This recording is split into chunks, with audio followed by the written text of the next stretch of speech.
Políticamente lo que va a ocurrir, me parece a mí, es que finalmente, sea como sea, la economía va a empezar a salir en la segunda mitad del año y el año que viene la inflación va a ser mucho menor. Pese a que algunos no acompañen, por ejemplo. Pese a que algunos no acompañen. ¿Tiene el Ejecutivo las herramientas para...? Sí, las tiene, pero lo que pasa es que es verdad, si hay apoyo político, el riesgo país baja muchísimo.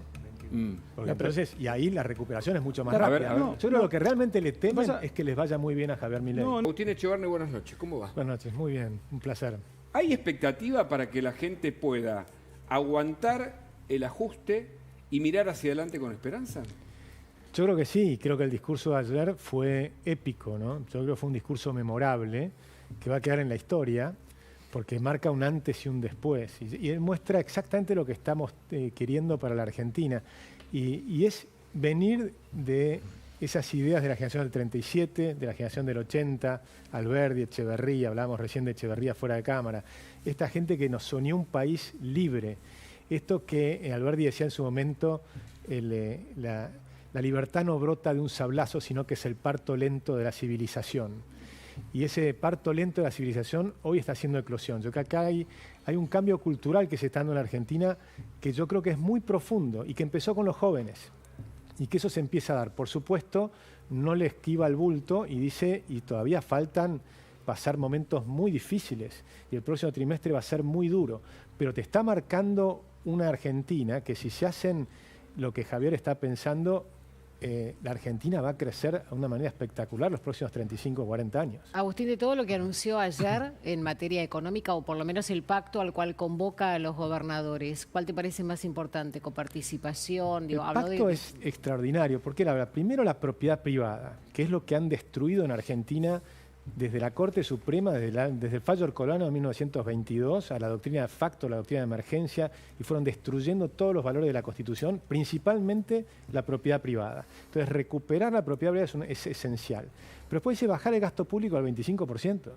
Si bajamos el gasto público al 25%... ¿Qué países han logrado eso? Como para, no sé si podemos tomarlo... ¿Vos decís reducciones del gasto público? Sí, es muy fuerte 25%. Bueno, hay países que han bajado mucho. Por ejemplo, Suecia, que tenía un gasto público del 25% en la década de 60 y crecía espectacular y no tenía un Estado socialista, se hizo socialista y llegó al 60% de gasto público. Y bajó de 60% a 40%, o sea, bajó 20 puntos. De forma tal que se puede bajar 20 puntos el gasto público. Pero además, cuando vos tenés esa visión, no tenés que bajarlo mañana. Ahora él dice, este año bajé 5 puntos. Correcto. 5 puntos es un montón, claro. Porque cuando la economía empieza a crecer, después te empieza a bajar el gasto público sobre el PBI. Entonces, pues lo que necesitas es, lo que sí es cierto, es que Argentina tiene que hacer, el gran desafío de Javier es que ahora eso, la parte que mostrabas recién, el plan licuadora, eso hay que cambiarlo por la motosierra, o sea, cada vez tiene que ser más motosierra y menos licuadora. ¿Qué quiero decir? Para que el ajuste lo paguen efectivamente los que... Pero ni siquiera es que los paguen, es un cambio... Conceptual. Yo quiero conceptual, porque el tema es lo siguiente. Tenés 4 millones de empleados públicos y necesitas 2 millones. Si vos logras que esa persona que está ahí pase al sector privado y mejore y genere riqueza y vayan pasando 200.000 personas, 400.000, 500.000, después hasta que llegar a los 2 millones, eso es un cambio total de la Argentina. Correcto. Porque empezás a agrandar la torta, empieza a crecer la torta, entonces deja de ser ajuste. El gran desafío es que la segunda mitad del año venga la segunda parte de la B. Nosotros hablamos de la B corta desde antes de las elecciones, la caída la estamos viendo, falta ver la recuperación. Y para la recuperación es esencial la invitación que hace a la política. Claro. Porque si logramos, fíjate que él dice, vamos al pacto, pero el pacto no creo que me lo aprueben, pero les doy, si lo hacen, fantástico. Pero si no, también tengo... y ahí está la brillantez de Javier Milei. Te dice, mira, te voy a dar 8 leyes anticasta. Si no me las votan... recién la pasamos. Si lo tenemos después, Florencia, lo ponemos de nuevo para repasar lo que es interesante. Entonces, ¿no? Si no me votan esto, van a quedar marcados quiénes son. Pero además les digo, les ofrezco volver a lo que estábamos discutiendo, que había un acuerdo en general con 144 diputados. Les ofrezco volver a esa idea de la ley bases e incluso poner un paquete fiscal que mejore la situación de las provincias. Entonces el tipo te da la de máxima y te da la de media y te da marcarte la cancha con las 8 leyes. O sea, me parece que tiene Yo realmente es una de las personas, y mira que no lo digo nunca porque tengo mucha autoestima, pero realmente es una persona correcto. que lo veo y digo, este es más inteligente que yo. No sé si querés responderle sobre lo que propone aquí. No, yo creo que lo que más, en realidad lo que votaron en contra fueron los fideicomisos, que ahí estuvo el problema, cuando empezaron los fideicomisos fue un problema grande. Yo creo, por lo menos en mi visión, que no es inconstitucional, que lo han hecho todos. A mí no me gusta cómo funciona esta Constitución y cómo funciona esta Corte Suprema, pero lo han hecho todos. Y de todas maneras se había bajado un montón, se había bajado sustancialmente todos esos temas, y pensá que empezó con 600 artículos, se han bajado a 300, hubo un acuerdo en general, y creo que ahora vamos a volver a discutir ese tema.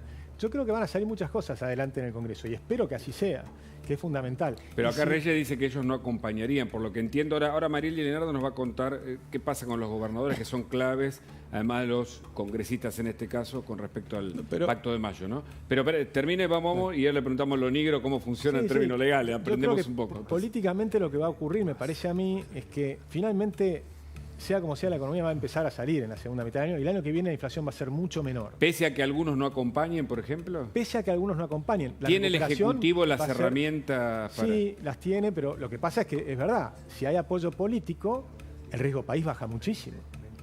Porque entonces, y ahí la recuperación es mucho más rápida. Yo creo que lo que realmente le temen es que les vaya muy bien a Javier Milei.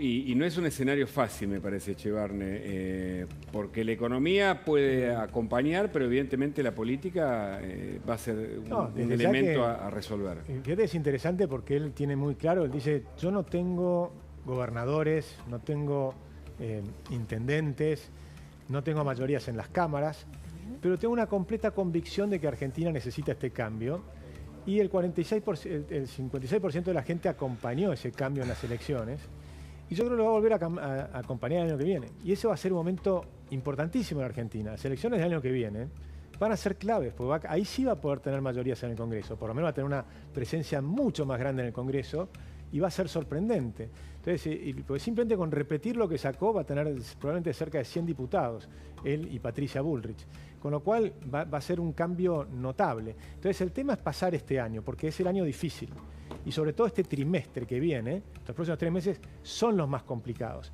A partir de ahí, primero, ya ahora empieza la cosecha, con lo cual van a venir los dólares de la cosecha, que eso es importante para la economía. Un tercio de la economía empieza a reactivarse, el resto de la economía le va a llevar más tiempo, el turismo, algunas cosas sí van haciéndolo, pero después el segundo semestre tiene que empezar una recuperación más grande. También hay que ver cómo juega el Fondo Monetario, porque el Fondo Monetario también dice, bueno, pero yo los puedo ayudar, y mencionó un tema especial, que es el de que no sea el ajuste más fuerte para la gente menos vulnerables. Y Javier Milei dice, perfecto, analicémoslo. O sea, él está dispuesto a analizar todo lo que sea para mejorar, pero tiene que ser de una manera que quede clarísimo que no se va a emitir plata para financiar al Tesoro. ¿Echevarne? Sí, creo que tuvo 144 votos, pero... 144, digamos, pero hay un tema cronológico. Ahora empiezan las ordinarias, hay que empezar en el Congreso. El 25 de mayo está a 3 meses de distancia. O sea que hoy tenemos 3 meses para que el Congreso avance en aprobar leyes importantísimas para la Argentina. Para la recuperación ser rápida y para bajar la pobreza lo más rápido posible, hay cosas que son indispensables. Vos necesitas resolver el problema de las desregulaciones de la Argentina. Urgente. Necesitas tener algún tema, una reforma previsional. Nosotros tenemos una propuesta que se las hemos pasado a la coalición cívica y a todos los demás para mejorar la reforma previsional. Tenemos además una propuesta que permitiría incluso mejorar, porque si vos tenés que tener es mejorarla en el largo plazo. Entonces eso te permite no tener un ajuste hoy, pero tener una cosa. Por ejemplo, que las mujeres trabajen más tiempo. 60 años, las mujeres hoy son jóvenes a los 60 años, van a trabajar más de 60 años. Darles la posibilidad de que trabajen más años, eso te permite ahorrar hasta 2 puntos del PBI en el mediano o largo plazo. Hay un montón de cosas que se pueden hacer.